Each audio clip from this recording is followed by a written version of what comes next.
Tepamda bitta squad bor. Tushishini kutdim, tushmadi va orqa tomondan o'tmoqchi bo'ldim. Endi o'tmoqchi bo'lsam, yo'limda turgan ekan u. Bir amallab akaga not berib oldim. Aka ham sheriklariga info chiqarib berib oldi.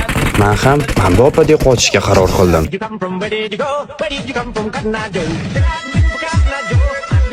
Hammasi shundan boshlandi. Shundan keyin ular push qila boshladi. Men kutib ola boshladim. Bularning 3-sherigi Tomda va Tomga qarash kerak. Tomga qarab tursam, bular 4-sherik ham bizga push qilmoqchi. Ularda 4-sherig Ujinok, 3-sherig esa hali ham Tomda. Men uning orqasidan o'tmoqchi bo'ldim. Men to'g'ri qaror qabul qilganimni tushundim. Menga oppoq chiqib berdi va qarabsizki, bitta squad minus.